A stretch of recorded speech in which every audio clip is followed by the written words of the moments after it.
If you're watching this video, chances are you're either waiting for an autism diagnosis for your child, just received one, or you're somewhere in that terrifying space between something's different and we need answers. I want to tell you the things no one told me, the things I wish I'd known before those words changed everything.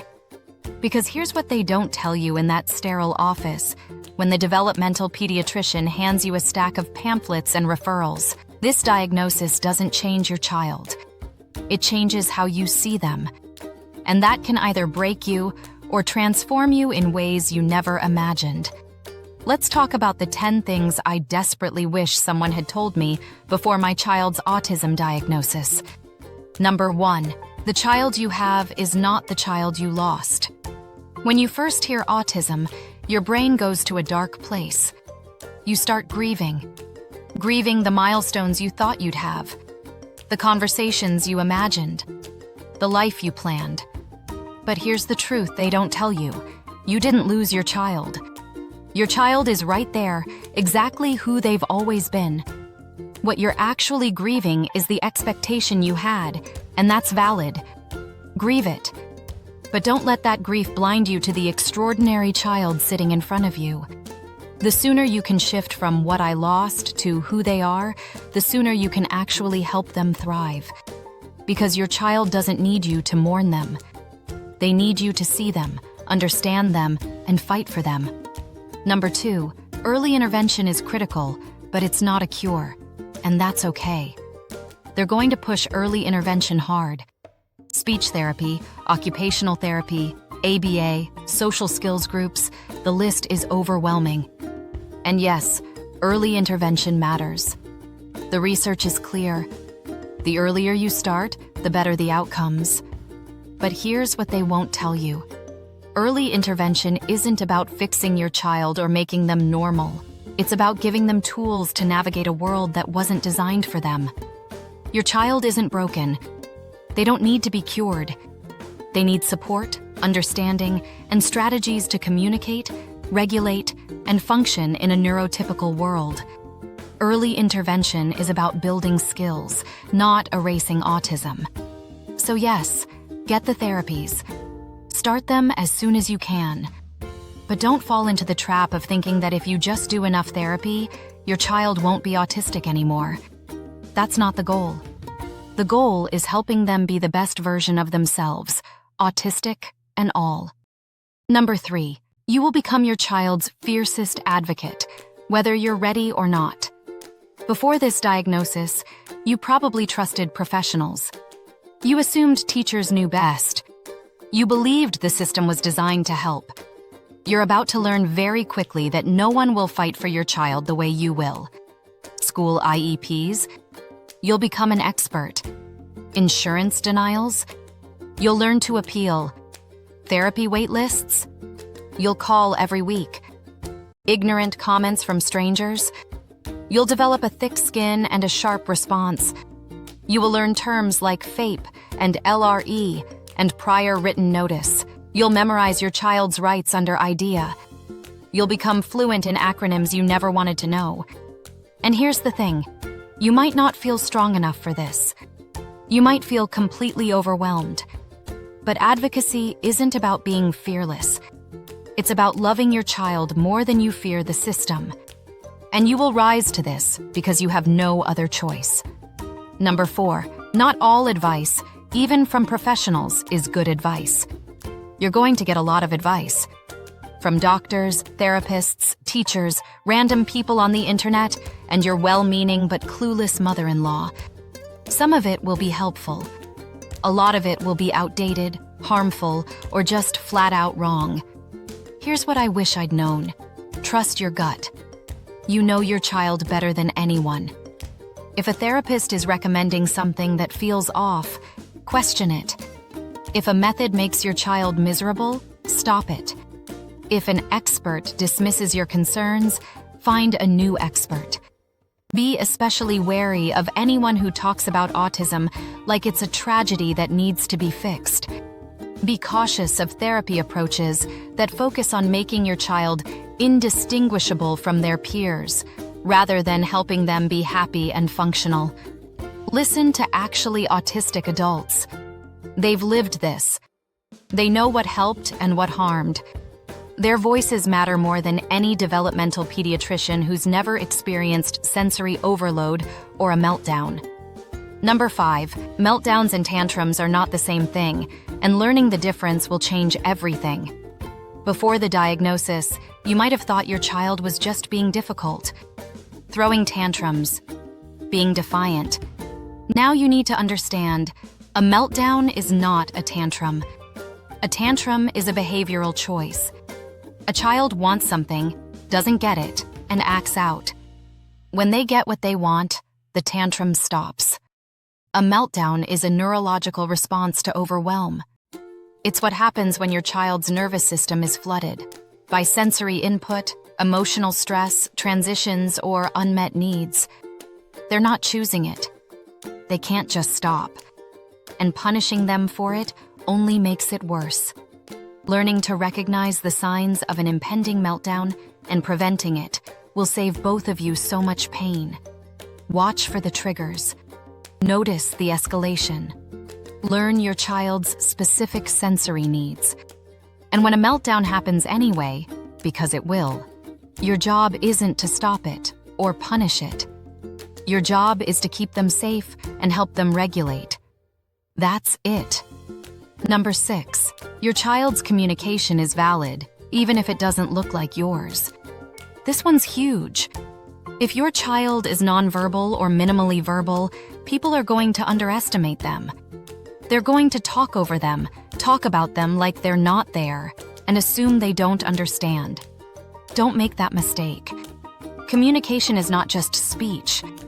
Your child is communicating through behavior, through stimming, through the way they arrange their toys, through the way they respond to you. If they're pulling your hand to the fridge, that's communication. If they're lining up cars instead of crashing them together, that's communication. If they're covering their ears and running away, that's communication. Your job is to learn their language. And if speech isn't happening, don't wait. Explore AAC, augmentative and alternative communication. Picture cards, sign language, speech-generating devices. Some parents fear that AAC will stop their child from talking. Research shows the opposite. AAC often helps speech develop because it reduces frustration. Give your child a voice, even if it doesn't sound like what you expected. Number 7, you're going to lose people, and that's okay. This is the one nobody warns you about, and it hurts. Some friends will disappear. Some family members will say hurtful things or refuse to accommodate your child's needs. Some people will question the diagnosis, suggest you're just a bad parent, or offer unsolicited and offensive advice. Playdates will become complicated. Birthday party invitations will stop coming. Family gatherings will become minefields of judgment and sensory nightmares. It's going to hurt. You're going to feel isolated and angry and heartbroken. But here's what you'll discover. The people who stay are your people. The ones who learn about autism, who adapt their homes for your child, who don't make you feel like a burden. Those are the relationships that matter. You'll also find a whole new community. Other autism parents who get it. Support groups where you don't have to explain. Online communities where you can vent at 2 a.m. when your child hasn't slept in 3 days. Your circle will get smaller, but it will also get stronger.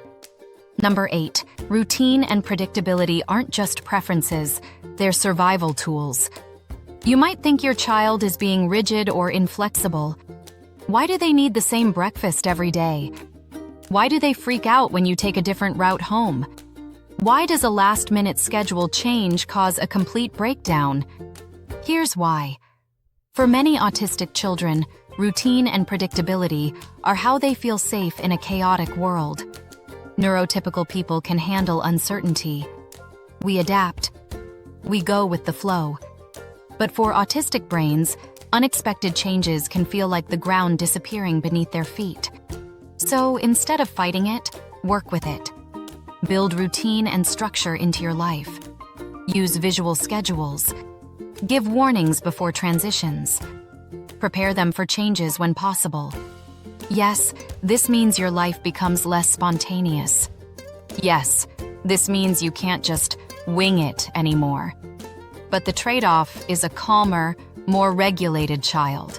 And honestly, a calmer, more regulated you. Flexibility is overrated. Predictability is underrated.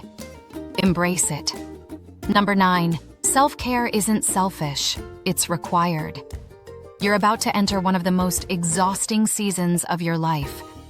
Therapy appointments, IEP meetings, meltdowns, sleepless nights, sensory sensitivities that make daily life feel like navigating a minefield, the weight of worrying about your child's future every single day. And you're going to hear a lot about self-care. Maybe you'll roll your eyes. Maybe you'll think, I don't have time for self-care, I can barely shower. But here's the truth. You cannot pour from an empty cup. You cannot advocate effectively when you're running on fumes. You cannot regulate your child when you're dysregulated yourself. Self-care doesn't have to be elaborate. It's not spa days and yoga retreats. It's taking 10 minutes to drink your coffee while it's still hot. It's saying no to one more therapy appointment that's stretching you too thin. It's going to therapy yourself to process the grief and stress and fear. It's asking for help. It's lowering your standards. It's accepting that you can't do it all. Your child needs you healthy, rested, and present more than they need you perfect and burned out. Take care of yourself. It's not optional. Number 10, your child's future is not predetermined, and neither is yours. When you get that diagnosis, your mind immediately jumps to the worst-case scenario. Will they ever talk? Will they have friends? Will they be able to live independently? Will they go to college, get married, have a career? And the professionals won't give you answers because they don't have them. Every autistic person is different. The spectrum is vast. Your child's future is unknowable. But here's what I wish someone had told me. Stop trying to predict the future and focus on today. Today, your job is to understand your child, to meet them where they are, to celebrate the small victories, to build connection and trust and joy. Some autistic people are non-speaking and need lifelong support. Some are engineers, artists, professors. Some are somewhere in between. You don't know which path your child will take, and that's okay. Your child's worth is not determined by their ability to function like a neurotypical person. Their value is inherent. They are whole and complete exactly as they are. Yes, help them build skills. Yes, give them tools. Yes, prepare for the future. But don't spend so much time worrying about what might be that you miss what is. Your child is here, right now, and they are enough. Here's what I really wish I'd known before the diagnosis. Autism is not a tragedy. It's a different way of experiencing the world. And yes, it comes with challenges. Real, hard, exhausting challenges. But it also comes with gifts. The intense focus. The unique perspective. The honesty. The loyalty. The way your child sees patterns and details that you miss. The way they love deeply and purely, without pretense. You're going to have hard days. Days when you cry in the parking lot after a terrible IEP meeting. Days when you wonder if you're doing enough. Days when you feel completely alone. But you're also going to have beautiful days.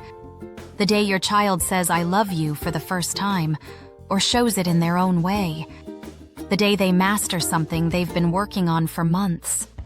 The day you realize you've stopped seeing autism as a burden and started seeing it as just part of who they are. This journey will change you. It will make you stronger, more patient, more compassionate. It will teach you to question everything you thought you knew about normal and success and happiness. If you're at the beginning of this journey, I want you to know, you're not alone. Millions of families are walking this road.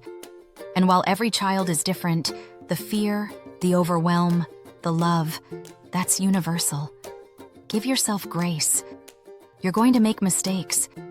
You're going to feel like you're failing, but you're not. You're learning, and so is your child. Connect with other autism parents. Read books by autistic adults. Join support groups. Find your people. And most importantly, love your child exactly as they are. Not the child you thought you'd have. Not the child they might become. The child they are right now, in this moment. Because that child, your child, is extraordinary. If this video helped you, please share it with another parent who needs to hear this. Comment below with what you wish you'd known before your child's diagnosis. And subscribe for more real talk about autism parenting. You've got this. And more importantly, your child's got you. If you're feeling overwhelmed, I made something for you. Grab my free Calm in the Chaos guide, link in bio.